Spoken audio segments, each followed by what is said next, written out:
Bom dia, galera. Bem, dando continuidade ao nosso assunto sobre barbárie e civilização, a gente precisa então tentar localizar isso de modo um pouco mais direto, digamos assim. Bem, para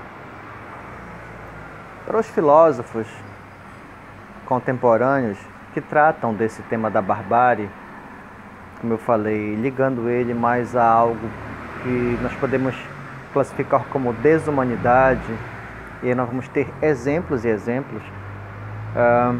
Genocídio foi um exemplo que nós falamos, atos bárbaros em geral, né? Massacres, como o massacre de Eldorado dos Carajás, como o massacre de Pau d'Arco, os dois feitos com sem terra aqui na região, nossa região, no nosso estado do Pará.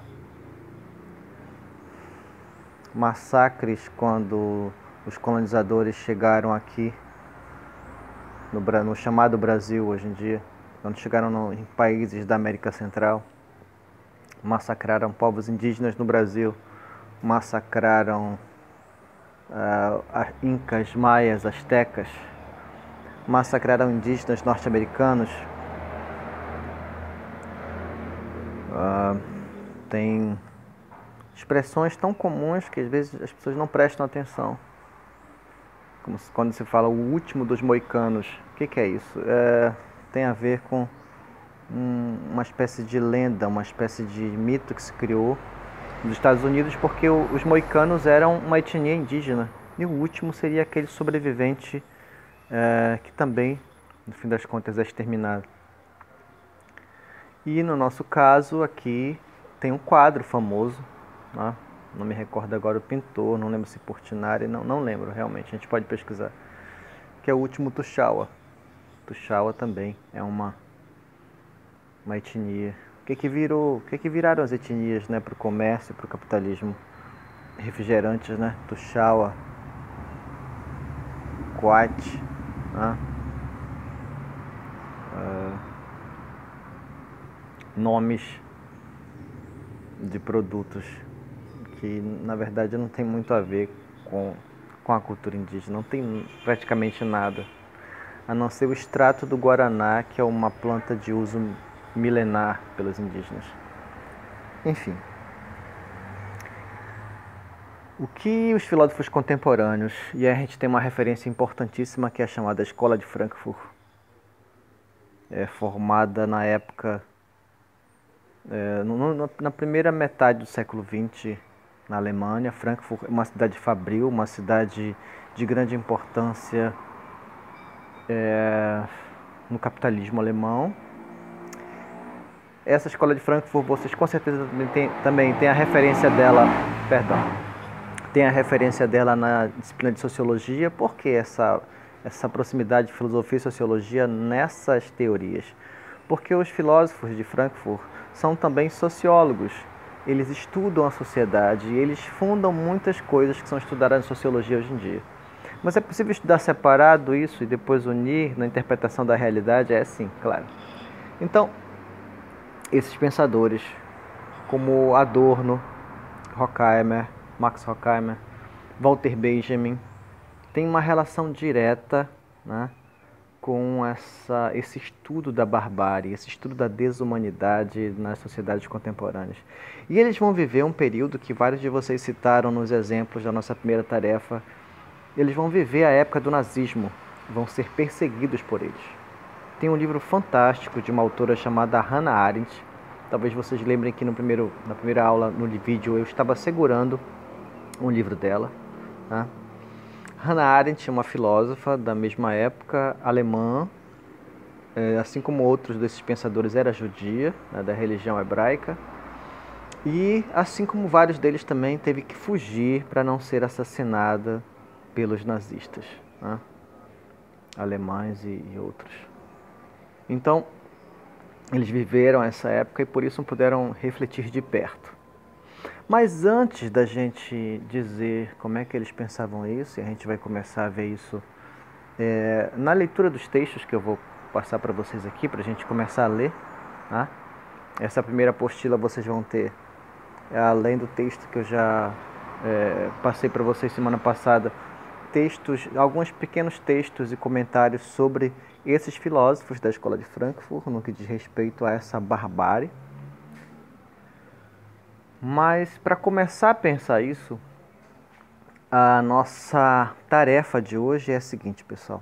A partir dos exemplos que vocês deram, estão pensando de barbárie no passado e de barbárie na atualidade, eu pergunto a vocês: o que é que nós podemos fazer ou que devemos fazer para evitar que isso se repita?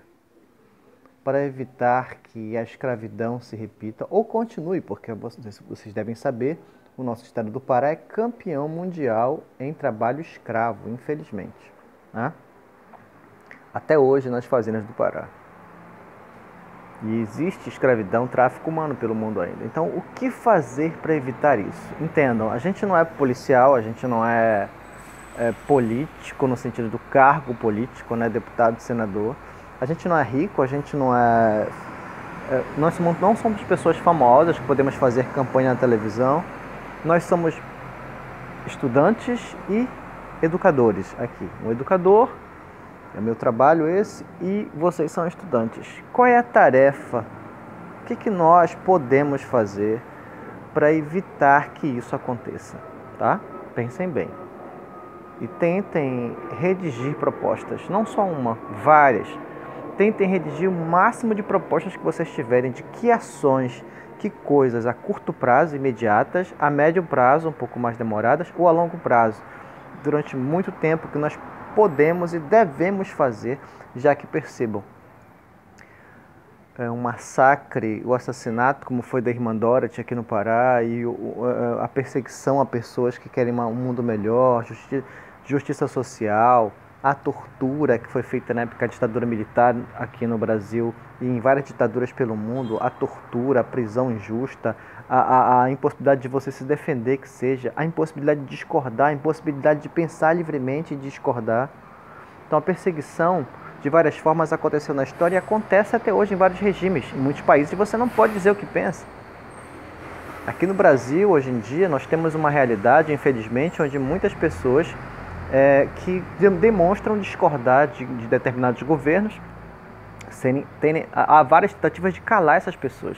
Recentemente, um rapaz, porque carregava uma faixa de crítica ao governo atual, lá em Brasília, foi preso, passou semanas preso, né?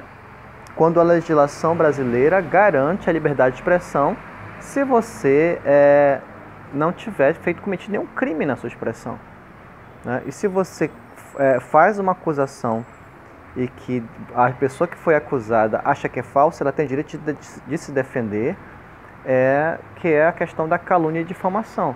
Só que isso não gera uma prisão, geralmente na nossa democracia, pela lei brasileira, não gera uma prisão preventiva tão demorada, né? E sem uma argumentação, sem um direito à defesa, mas foi o que aconteceu. Esse rapaz, Rodrigo Pilha, ficou preso semanas. E outros casos pelo Brasil de gente que é calada à força, com a força da lei, de uma deturpação da lei, porque os poderosos acabam andando juntos, né? Pessoas que têm dinheiro, fazendeiros, empresários, juízes, pessoas famosas, políticos, são pessoas que andam próximas, porque têm o mesmo nível econômico. E infelizmente não são todos, mas muitos se aliam para garantir o poder deles e garantir que, por exemplo, famílias que não têm onde morar saiam dos seus terrenos, saiam dos terrenos que nem são deles, mas que eles não querem esse pessoal lá, essas pessoas pobres, esses sem terra, e eles mandam expulsar, dão um jeito de expulsar com a força. Inclusive na pandemia recentemente, talvez vocês tenham visto, em várias cidades do Brasil, aqui do Pará, de Brasília, do Rio de Janeiro, de São Paulo, várias famílias ficaram na rua no meio da pandemia, o que é proibido por lei fazer essa expulsão. Essas pessoas foram expulsas assim mesmo pela polícia a mando da justiça. Então a nossa tarefa agora, pessoal, a nossa proposta é a seguinte: pensar quais são as coisas, que atitudes, o que a gente pode fazer. Tentem listar várias, tá? Contra o fascismo, contra a desumanidade, contra a barbárie. O que é que nós, enquanto estudantes e professores, podemos fazer de modo imediato, a curto prazo, agora, nesse momento, mesmo estando à distância, a médio prazo, um pouco mais demoradamente, e a longo prazo. Tentem pensar, planejar, como se vocês fossem, na verdade vocês podem ser estrategistas. E pensem que estratégias devem ser usadas para evitar que isso aconteça de novo, todo o mal do passado, ou que continue a acontecer o que está acontecendo, ok? Essa é a nossa tarefa de hoje. Vamos lá.